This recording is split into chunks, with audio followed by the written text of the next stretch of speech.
Aujourd'hui, on marque le début de la saison de l'Avent.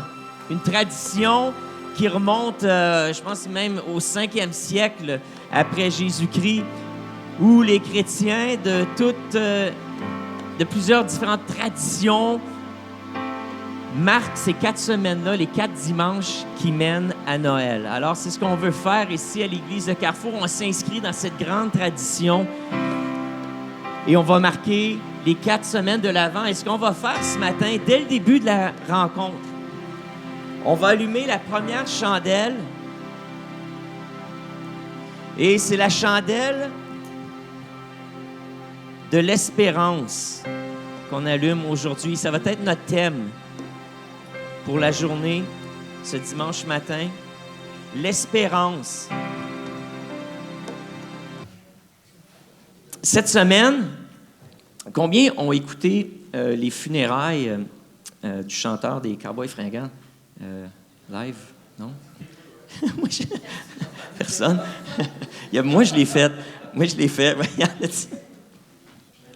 Et c'était vraiment fascinant. Je l'ai enregistré sur mon, sur mon appareil et puis j'ai écouté ça.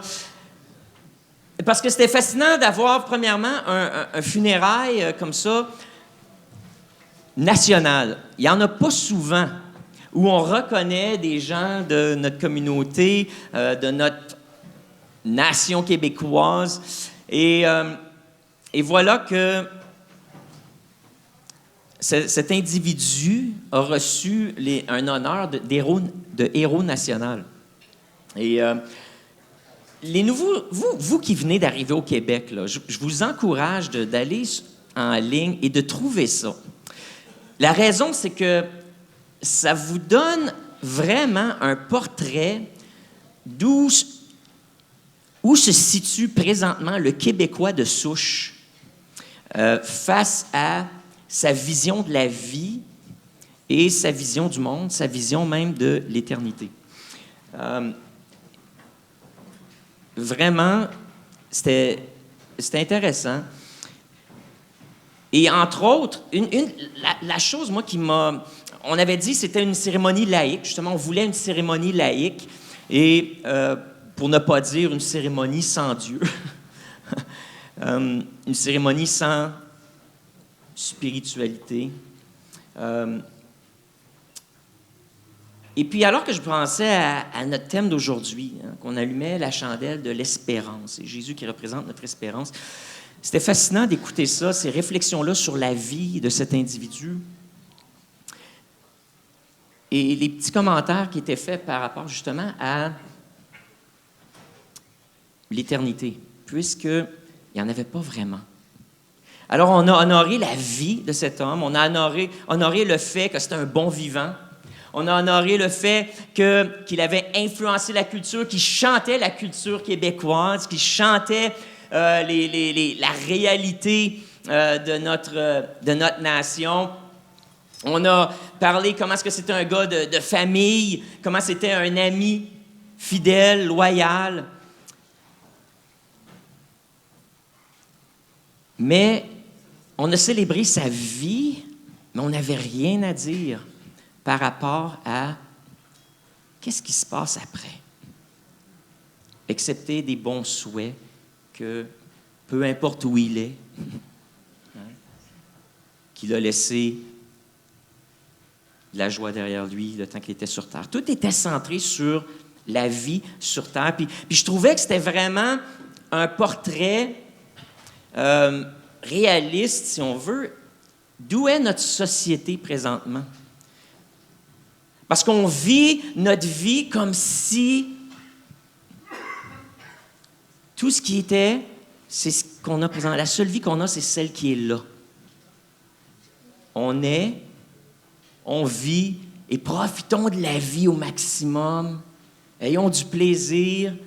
Aimons-nous les uns les autres. Puis après ça, on meurt puis on souhaite. Ben, il arrivera ce qui arrivera. Il arrivera ce qui arrivera. Puis c'est un peu le ton un peu de ce funérail-là. Et l'emphase était complètement sur ici, maintenant.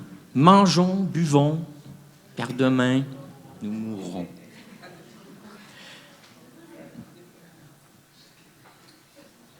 Mais est-ce que c'est tout ce qu'il y a à la vie?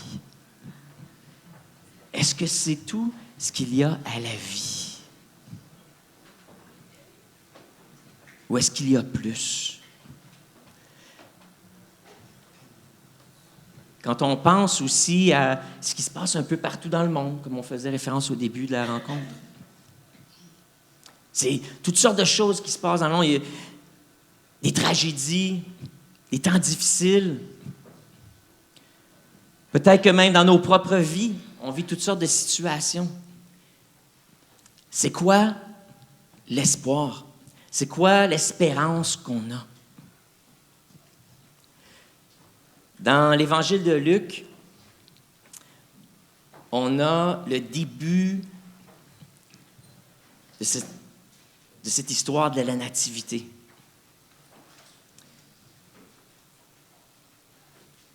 Et ça commence avec Marie qui reçoit une visite d'un ange. Dans Luc, au chapitre 1, verset 26. Au 6e mois, l'ange Gabriel fut envoyé par Dieu dans une ville de Galilée appelée Nazareth, auprès d'une vierge fiancée à un homme de la maison de David nommé Joseph. Le nom de la vierge était Marie. L'ange entra chez elle et dit, « Je te salue, toi à qui une grâce a été faite. Le Seigneur est avec toi. » Troublée par cette parole, Marie se demande ce que pouvait signifier une telle salutation.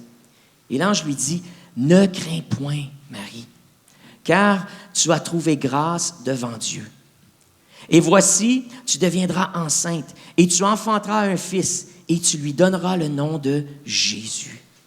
Il sera grand, et sera appelé Fils du Très-Haut, et le Seigneur Dieu lui donnera le trône de David, son père.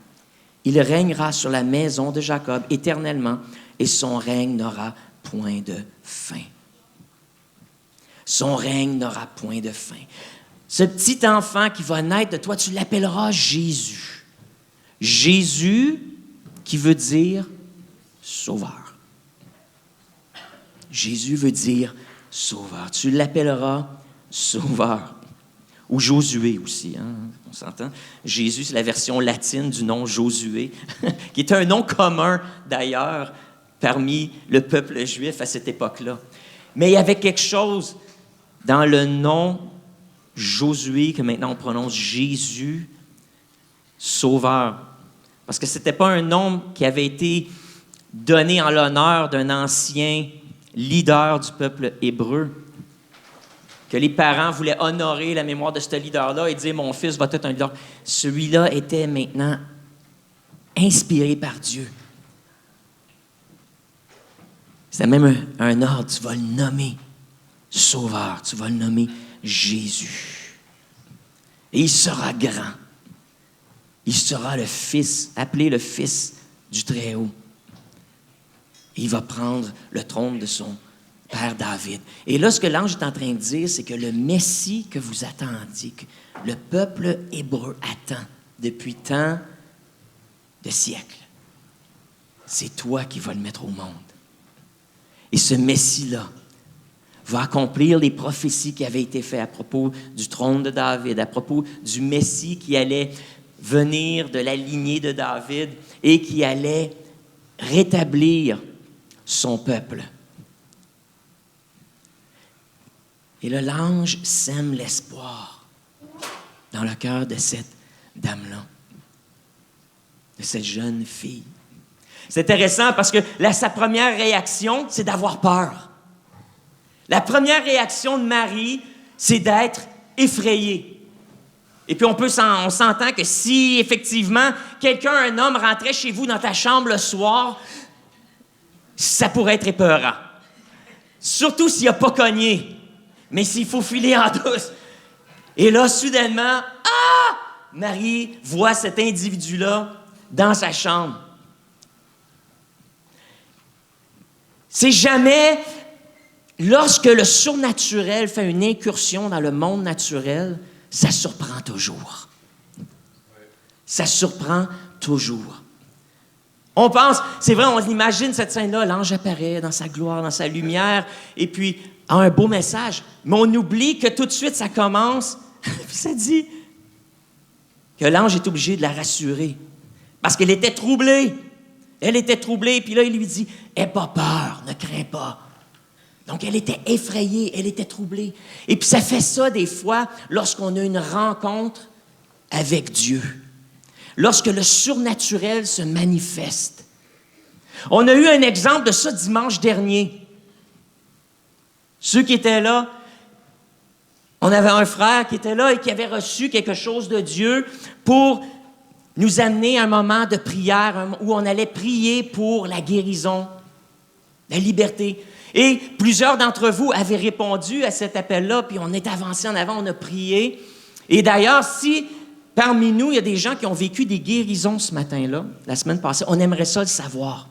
Alors, il y a la petite carte jaune que Francine a parlé à l'écran. Prenez une petite carte jaune aujourd'hui, prenez le temps d'écrire la semaine dernière, durant l'appel, si vous avez reçu une guérison, si vous avez reçu une consolation, un message, une communication de Dieu, écrivez-le nous. On veut ramasser ces témoignages-là et on veut célébrer aussi ces choses-là. Mais vous vous souvenez comment c'est arrivé un peu? C'était étrange. Il y avait quelqu'un qui parlait dans une autre langue qu'on ne comprenait pas. Quelqu'un est arrivé en avant, puis le frère Lucien était dans tous ses états, dans toutes ses émotions, à dire à Caroline, il faut prier pour ça. Puis pendant qu'on priait, c'était étrange. Puis lui-même dit, je ne pouvais pas m'empêcher. Puis des fois, quand le surnaturel rencontre le naturel, c'est inconfortable. Lucien m'a dit, c'était inconfortable pour moi. Je ne comprenais pas ce qui se passait. C'était peut-être inconfortable pour certains d'entre nous qui entendaient ça, et se disaient, mais qu'est-ce qui se passe ici à matin? C'est bien étrange, tout ça. Ouais. Des fois, c'est étrange. Quand le surnaturel pénètre dans le naturel et vient nous saisir. D'ailleurs, on veut vous encourager lorsque le Seigneur vous parle, quand Dieu se manifeste à vous et vous met à cœur un message pour l'Église. On a ici à l'Église, on a Caroline et moi, ou lorsqu'on n'est pas là, on a un ancien qui est toujours assis ici, dans la première rangée. Ce matin, c'est à la première table, avec le micro. Et ici, à l'Église de Carrefour, on aime la présence de Dieu et on aime lorsque le surnaturel fait des incursions dans le monde naturel. On aime lorsque Dieu nous envoie un message. Et comment Dieu envoie des messages de nos jours? C'est rare qu'il envoie des anges. Pourquoi? Parce qu'on n'est plus sous l'Ancienne Alliance ou dans l'Ancien Testament. À l'époque où Marie était, le Saint-Esprit n'avait pas été répandu sur les enfants de Dieu encore. Les enfants de Dieu, qui étaient le peuple juif, recevaient les communications de Dieu par l'entremise de prophètes et par l'interprétation de sa parole. Et donc, il y avait quelqu'un qui était rempli du Saint-Esprit, qu'on appelait un prophète, et qui, parfois, s'exprimait. Ça faisait déjà 400 ans. Lorsque Marie a eu cette visitation d'un ange, il n'y avait pas un prophète qui avait parlé. Parfois aussi, Dieu se manifestait dans l'Ancien Testament par des anges et apportait un message. Depuis le jour de la Pentecôte, beaucoup des incursions du monde surnaturel dans notre monde naturel se fait à travers les croyants, qui, eux, sont remplis du Saint-Esprit. Et on veut vous encourager, lorsque vous recevez un message de Dieu et que vous savez que c'est pour l'Église, venez nous voir. Et puis, dites-nous qu'est-ce que Dieu vous inspire. Et puis ensuite, Caroline et moi, ou les anciens qui sont là, on va voir qu'est-ce que le Seigneur nous dit à nous et comment, si c'est le moment de le dire ou pas. Et comment le faire. Ça se peut que des fois, on vous demande de l'écrire sur la petite fiche jaune. Ou encore, que vous nous le chuchotiez, puis on va décider, peut-être c'est nous qui va le dire. Mais faites-nous confiance. Faites-nous confiance. Mais quand Dieu veut faire quelque chose, il révèle à ses enfants. Quand Dieu s'apprête à faire quelque chose de grand, de merveilleux, de beau, il le dit à ses enfants. Ce matin, il le fait encore. Il a inspiré Dan pendant que Dan était en prière avec cette image de qu'on doit mettre de côté nos fardeaux et se centrer sur Dieu et qui il est. Donc, ici, à l'Église de Carrefour, on aime lorsque Dieu fait des incursions dans notre réalité.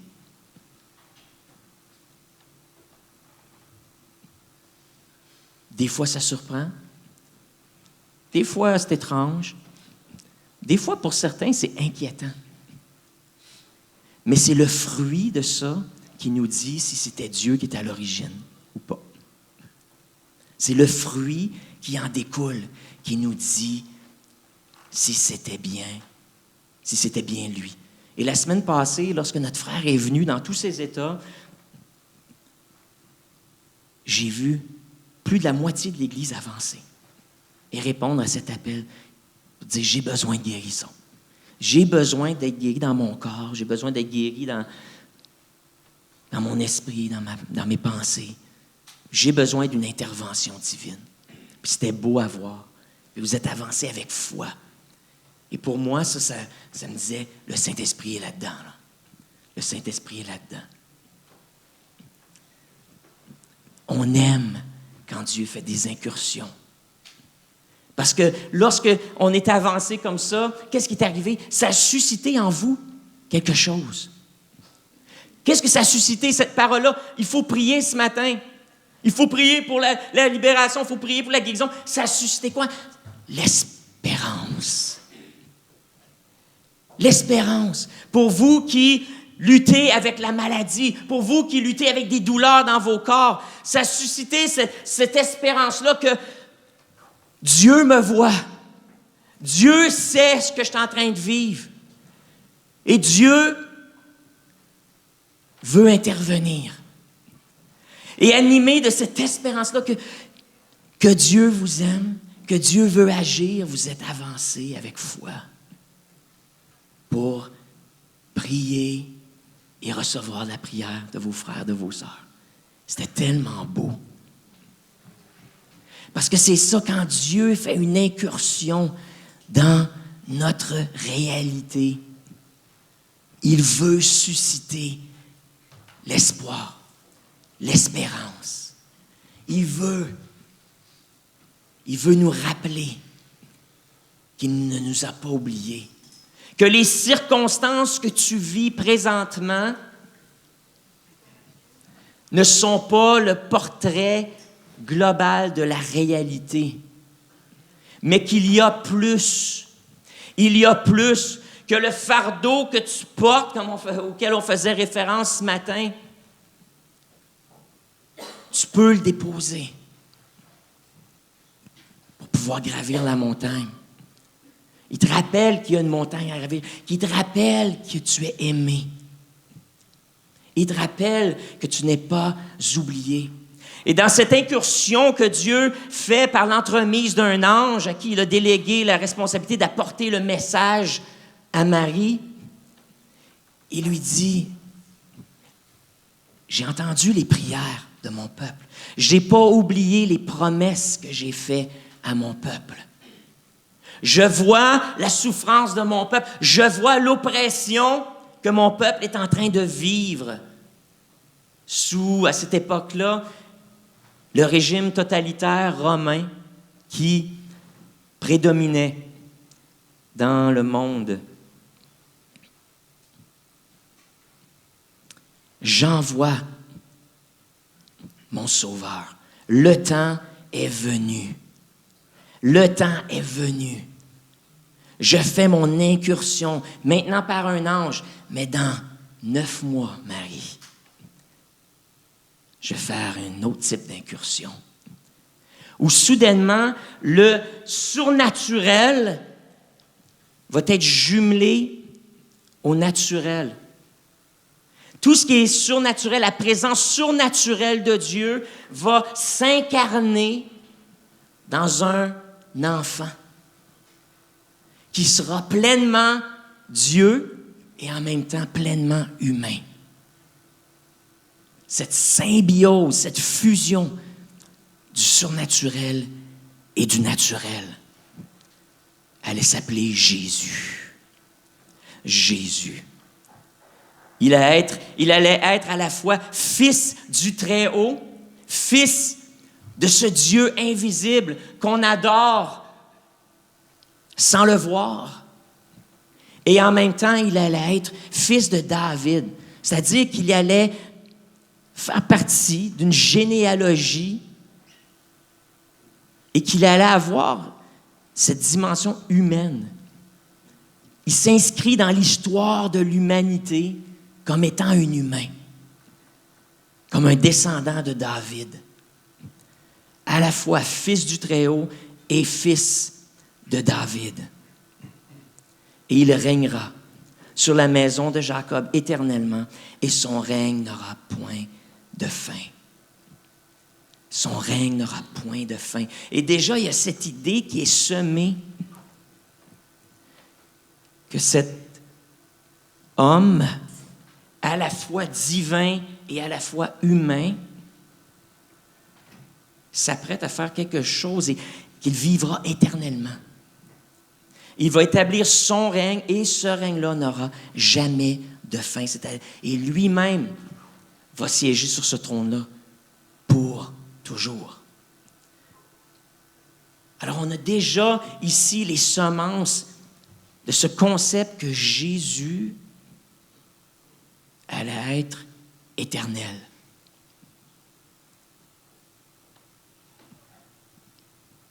À notre époque, c'est une question dans les universités qui est débattue. On parle souvent du Jésus historique. Un Jésus à qui on dit, dans le fond, sa naissance n'est pas vraiment divine. Sa conception n'est pas vraiment divine. Marie, bon, c'était probablement une jeune fille, puis oui, elle a couché avec quelqu'un, puis on ne sait pas trop qui, puis elle a eu un enfant, puis Joseph aurait eu pitié d'elle et l'aurait gardé et aurait élevé l'enfant comme le sien. Que Jésus a vécu sa vie, qu'il a été un bon leader. En fait, il a inspiré bien des fois un leader très charismatique, mais il est mort. Il est mort. Et puis, on enlève à Jésus toute cette dimension-là qui fait de lui le Fils de Dieu. On le traite comme un personnage historique intéressant qui a définitivement influencé l'histoire de l'humanité. Mais, bon, c'est de l'histoire.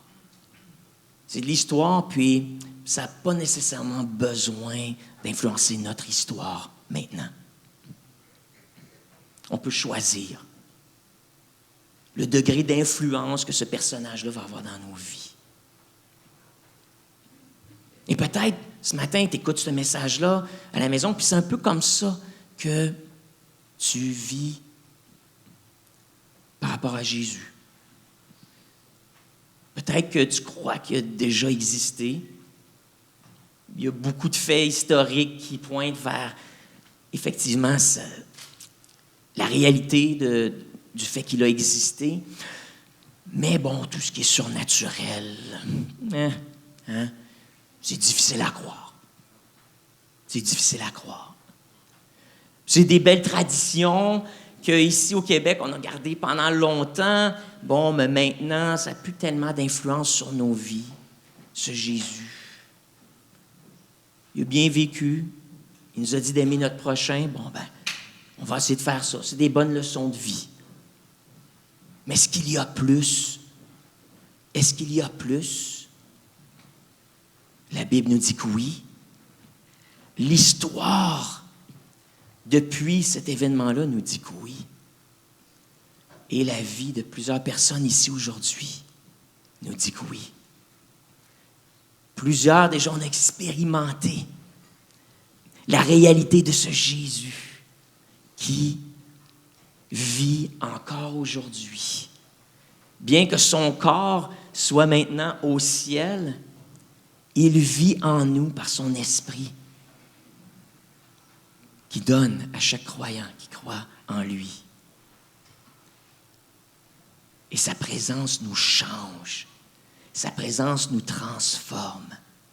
J'ai hâte à la semaine prochaine, puisque, vous savez, je vous ai parlé de mon ami Stéphane il y a quelques semaines, et mon ami Stéphane va venir ici, et la semaine prochaine, on va baptiser Stéphane ici, durant notre 2e semaine de l'Avent. Et Stéphane va nous partager un petit bout de son témoignage. Et vous allez entendre l'histoire d'un homme qui, lorsqu'il était jeune, voulait devenir prêtre, ou du moins moine. Mais à cause de son orientation sexuelle, on lui a dit que ça ne sera pas possible. Et ensuite de ça, il s'est rebellé. Et a vécu sa vie dans l'homosexualité, mais dans toutes sortes d'autres vices aussi, puis s'est lancé, puis il a décidé de vivre comme si Dieu n'existait pas. Et pourtant, n'a jamais pu oublier des moments où il y avait eu des visitations de Dieu quand il était jeune. Et durant toute sa vie, malgré les moments de débauche extrême, il sentait cet appel-là de Dieu qui le rappelait à lui. Et lorsque Stéphane est entré ici, il est entré en relation avec les gens du Carrefour, lorsqu'il a vécu une guérison physique, lorsqu'il a commencé à vivre des guérisons intérieures, sa vie a complètement changé. Et j'en dirai pas plus, mais lui va nous donner la suite. Est-ce que tout est parfait pour Stéphane? Vous allez voir la semaine prochaine que non. Il est encore en cheminement. Il vit encore des difficultés. Il a encore besoin de guérison physique pour d'autres choses.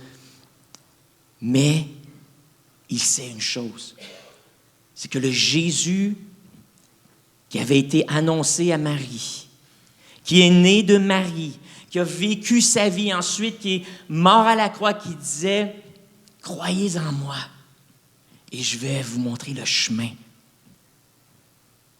vers Dieu. » Il a mis sa foi en lui et aujourd'hui, il sait, hors de tout doute, que ce Jésus est encore bel et bien vivant. Encore bel et bien vivant. Et plusieurs d'entre nous, ce matin, on pourrait raconter nos témoignages de comment Dieu est intervenu de façon surnaturelle dans nos vies et s'est révélé à nous. Jésus parle encore aujourd'hui à ceux qui veulent écouter. Dieu fait encore des incursions dans le monde temporel encore aujourd'hui et manifeste sa présence et son amour pour chacun de nous.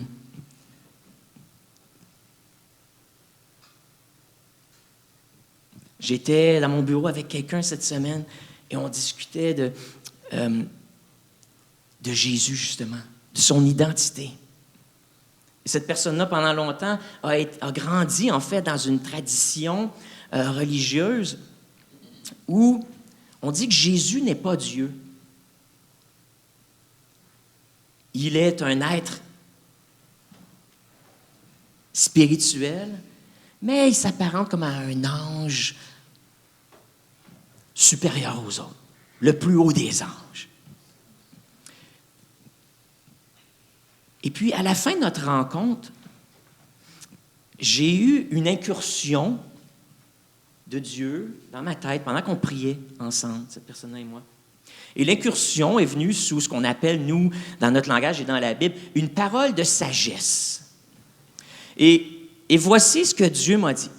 Il dit, demande à cette personne de me demander de lui révéler mon fils. C'était la parole que j'ai eue. Là, j'étais comme... C'était clair dans ma tête. Demande à cette personne avec qui je suis en relation, parce que la personne croit en Dieu, là. Dieu le Père, et aucun doute. Alors, demande à cette personne de me demander de lui révéler l'identité et la nature de mon fils. C'est juste ça que j'ai reçu. Fait que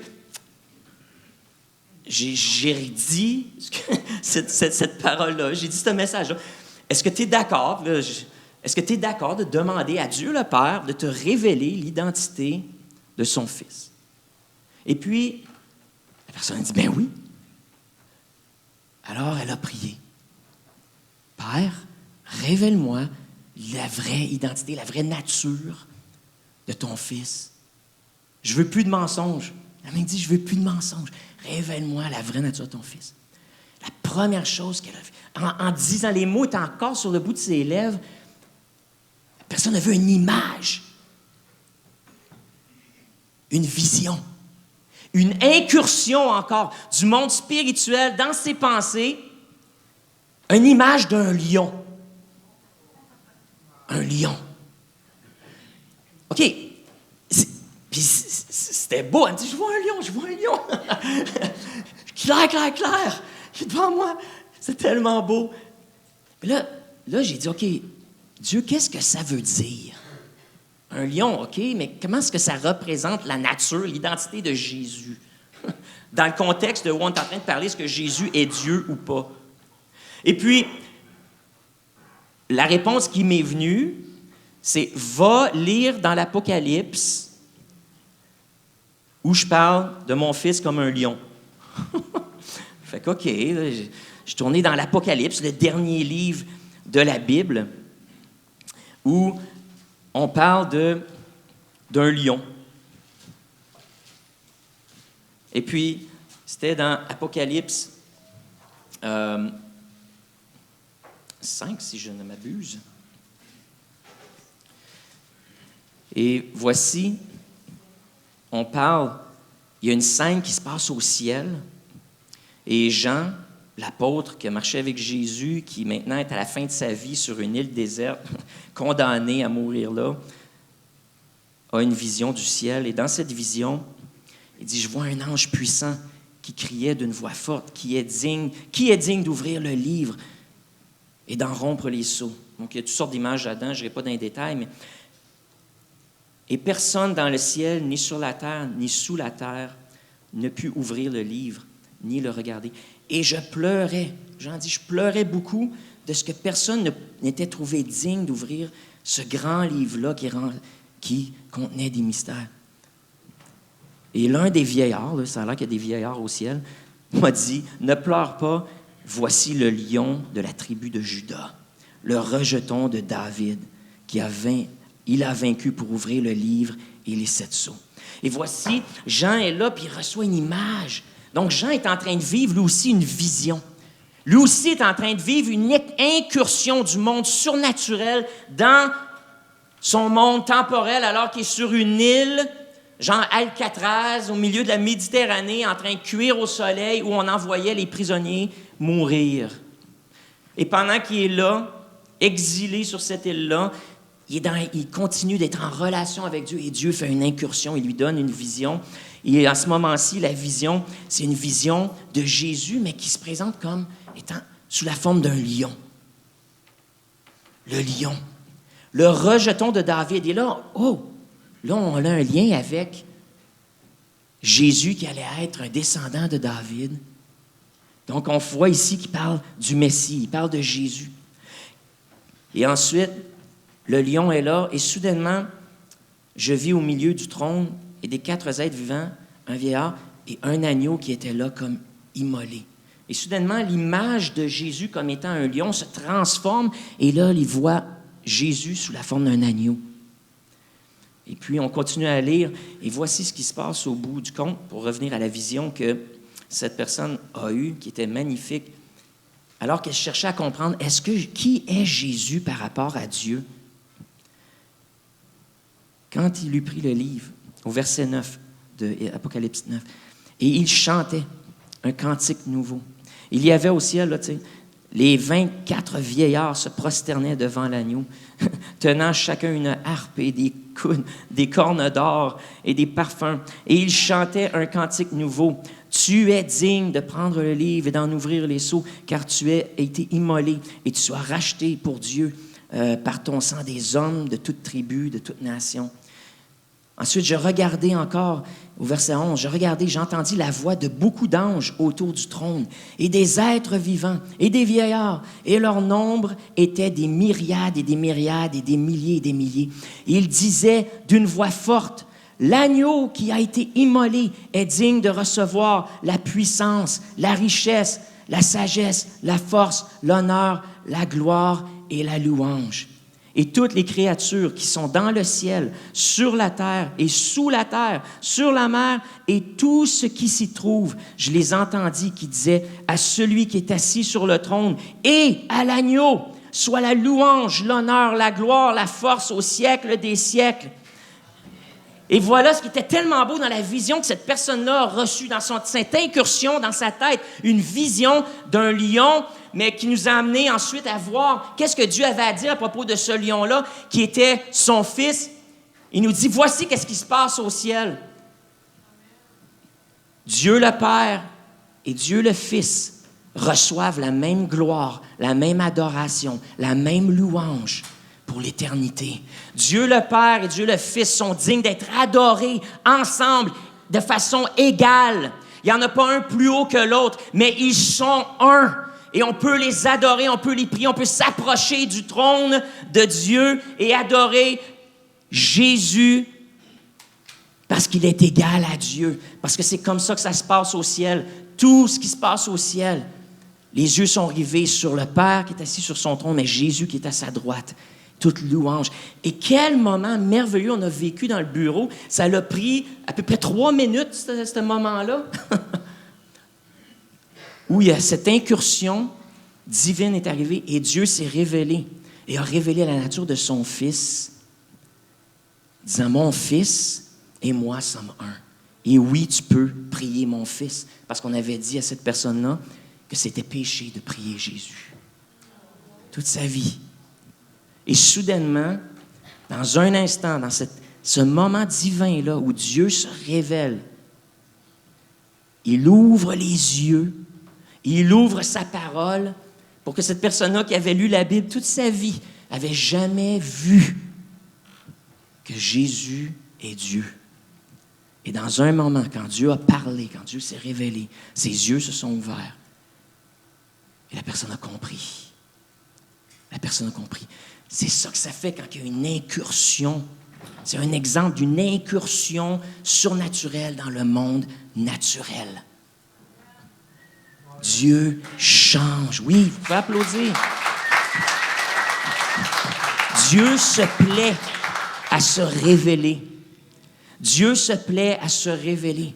Et je vous encourage, vous aujourd'hui qui écoutez ce message-là, peut-être vous n'avez jamais reçu de révélation comme ça. Vous n'avez jamais eu de rencontre surnaturelle avec Dieu. Demandez-lui. Dieu, est-ce que tu ferais une incursion dans ma vie? Dieu, est-ce que tu me parlerais? Dieu, je veux savoir ce que tu penses de moi, ce que tu penses des situations que je vis. Dieu, je veux savoir qui tu es. Révèle-toi à moi. Je suis curieux, je suis curieuse. Je suis sincère, je veux te connaître, mais j'ai de la difficulté à croire. Mais je suis ouverte, je suis ouvert. Je suis sincère. Révèle-toi. Oh, comme il attend que tu fasses cette prière-là. Parce que Dieu ne s'imposera jamais à toi. Depuis qu'on est petit, Dieu cherche à nous attirer à lui. Depuis qu'on est au monde, Dieu cherche par différents moyens, il a d'attirer à lui chaque être humain. Chaque être humain. Mais il ne s'impose pas. Il ne s'impose pas. Il attend de voir si tu vas voir, déceler les indices qu'il te donne. Il attend pour voir si tu vas répondre à ces petites invitations. Il ne fait pas de façon grandiose parce qu'il veut que ce soit toi qui cherche à s'approcher de lui. Approchez-vous de moi et je m'approcherai de vous. Mais ce qu'il fait, c'est qu'il laisse plein d'indices, des petites miettes de pain, un peu partout, pour que tu les suives, pour que tu te retrouves face à face avec lui. Marie aimait Dieu. Marie était une femme, une jeune femme, une adolescente, pieuse, avec un cœur sincère. Elle attendait, comme le reste de son peuple, la venue du Messie. Elle attendait. Elle connaissait les Écritures. On peut regarder dans Luc, lorsque Marie, une fois enceinte, décide d'aller passer quelque temps chez sa tante ou sa cousine, dépendamment de la version qu'on lit, Élisabeth. Et que ça nous donne un petit aperçu de la vie spirituelle de Marie lorsqu'elle arrive chez Élisabeth.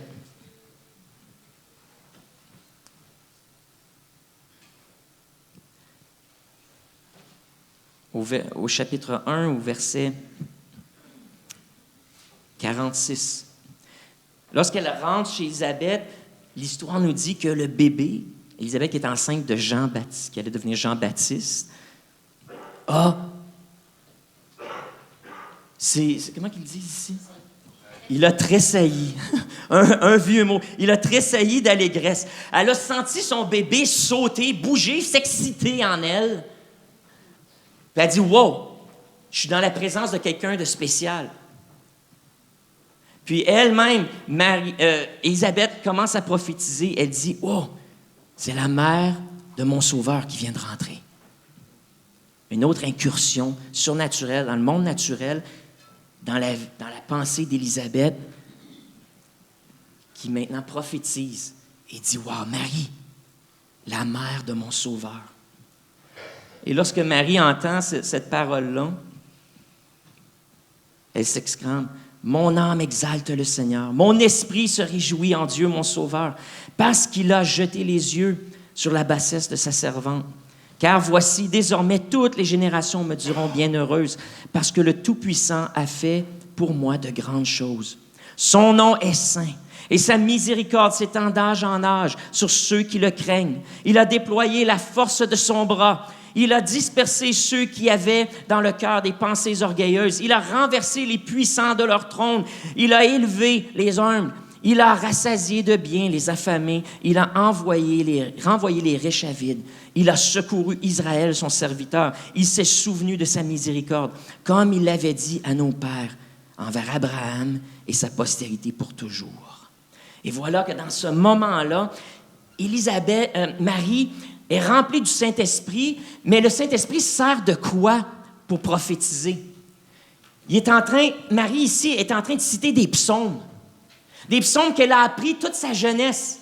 Des psaumes qu'elle a appris à l'école du dimanche. Des parties de passages de l'Ancien Testament qu'elle avait mémorisées. Et voilà que dans un moment où soudainement, il y a un moment divin, Élisabeth est là en train de prophétiser. Et on a Jean-Baptiste qui est dans le ventre de sa maman, qui est en train de s'exciter, puis qui est en train de se réjouir, qui tressaille d'allégresse.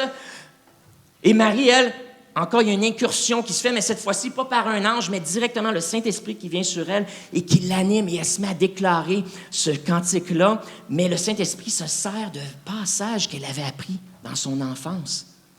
Citer des psaumes qui parlent de la grandeur de Dieu, de la miséricorde de Dieu, qui parle que Dieu est un sauveur qui va accomplir ses prophètes, que Dieu n'oublie pas ses enfants, mais que Dieu prend soin de ses enfants et que Dieu répond aux prières, que Dieu accomplit ce qu'il a dit qu'il allait faire. Et même si le temps a été long, même s'il a fallu attendre des générations, même s'il a fallu persévérer, le temps est enfin venu et Dieu accomplit ce qu'il a déclaré qu'il allait accomplir. Marie était une fille qui aimait Dieu et qui connaissait Dieu, qui avait pris le temps de mettre la parole de Dieu en elle. Et au moment où le Saint-Esprit la saisit, boum, soudainement, le Saint-Esprit sort de ces paroles-là, des mots qu'elle avait appris, des phrases qu'elle avait appris, des chants qu'elle avait appris, pour en faire une prophétie incroyable qu'on cite encore aujourd'hui par rapport à Dieu.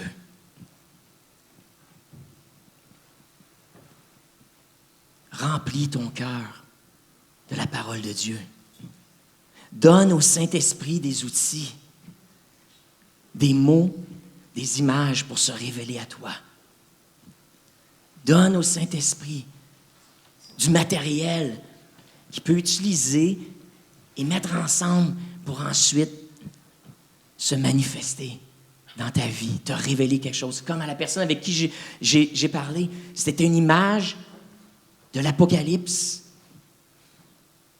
que Dieu lui a donnée, qui nous a conduits ensuite à cette révélation que Jésus est le Fils de Dieu, qui a changé complètement sa perspective de qui est Dieu et qui l'a libéré. Aime la parole de Dieu.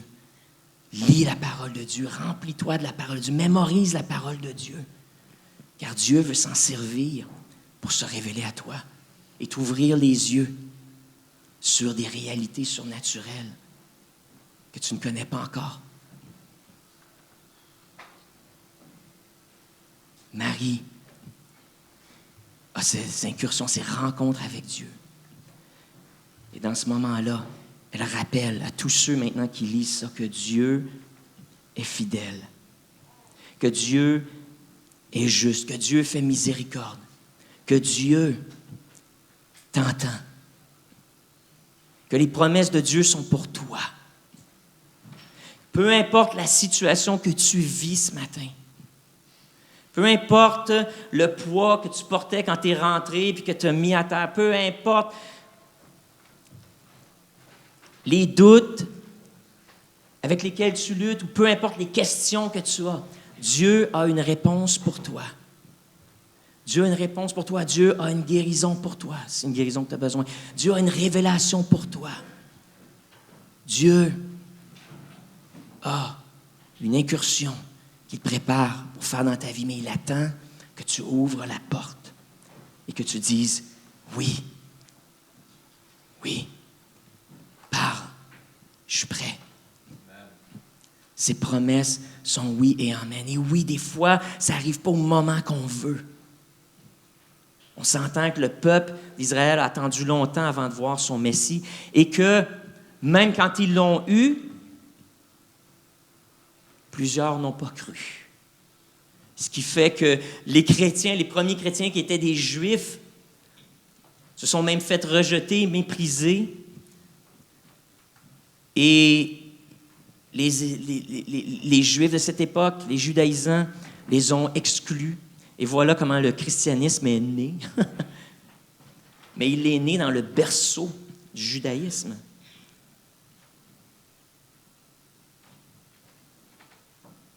Avec les siècles, beaucoup de Juifs ont oublié. Et aujourd'hui, si on regarde ce qui se passe en Israël, le gouvernement sioniste ou le mouvement sioniste et toutes ces choses-là, c'est des mouvements athées.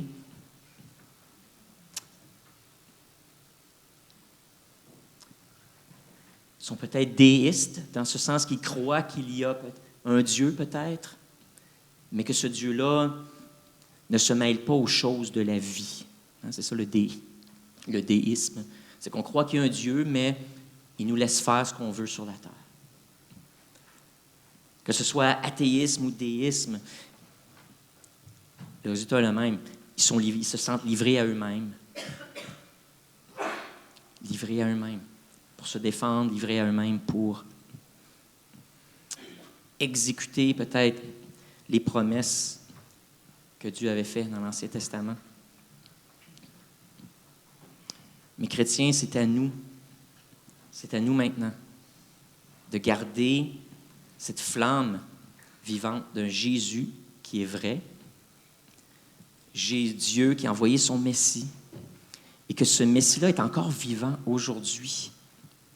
Que ce royaume qu'il a établi, le trône dont il parle, c'est un trône qui est pour l'instant invisible, dans une réalité spirituelle, et qui, comme Dieu s'est incarné en Jésus, le spirituel et le naturel se sont mélangés dans la personne de Jésus. Maintenant, le même miracle se produit encore en vous et moi. Et nous, maintenant, c'est à notre tour, par l'Esprit de Jésus qui habite en nous, d'incarner ce royaume-là sur terre. C'est à nous, c'est notre responsabilité. Ce royaume-là est encore invisible, mais il devient visible lorsque des humains remplis du Saint-Esprit obéissent à ce que l'Esprit leur dit de faire.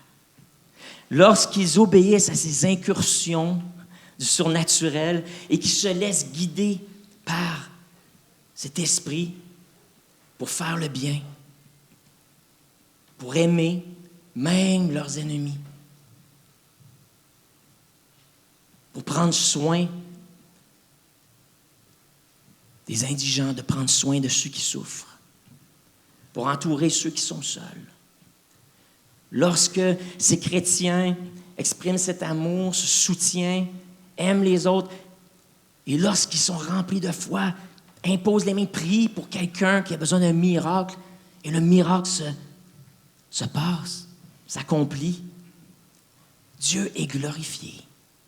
Dieu est glorifié. C'est maintenant notre rôle de vivre comme Jésus, rempli de son esprit et d'incarner sa présence et son royaume sur terre. Vous êtes une incursion divine dans le monde naturel. Je termine avec cette pensée-là. La plus belle incursion du surnaturel dans le naturel, c'est vous. C'est vous. Vous êtes porteur du royaume de Dieu. Vous êtes porteur de la présence de Jésus. Vous êtes porteur de la vérité. Vous êtes porteur, vous êtes cette connexion entre la terre et le ciel par le Saint-Esprit qui est en vous. Vous êtes ceux qui portent ce message que Jésus sauve encore aujourd'hui, que Jésus veut faire ce qu'il a fait lorsqu'il était sur terre. Il veut le faire encore. Il le fait encore. C'est vous qui portez ce message-là, que Dieu aime les hommes et qu'un jour, Jésus va revenir. Jésus va revenir. Et lorsque Jésus va revenir, ouais, tout le monde va le voir. Et là, il y a un moment de l'histoire qui s'en vient, on ne sait pas quand, où le surnaturel et le naturel vont se mélanger et toutes les deux vont coexister. Les deux vont coexister. Que le royaume de Dieu va s'établir sur terre et qu'il va être visible. Et que vous et moi vont faire partie de ce royaume-là pour gérer les affaires sur la terre. C'est aussi simple que ça. Oui, tu ne changes pas, Seigneur. Tu es le même, hier, aujourd'hui, pour toujours. Tu règnes éternellement, Jésus. Et ce matin, on te donne la permission, cette semaine, au cours des prochaines minutes, des prochaines heures, des prochains jours, entre dans nos vies. Fais une incursion. Rafraîchis ton esprit en nous. Rafraîchis ta présence en nous. Et pour ceux qui n'ont jamais vécu un moment comme ça, d'intimité, où tu te révèles à eux personnellement, fais-le. On s'attend à toi. On s'attend à toi, Seigneur. Amen.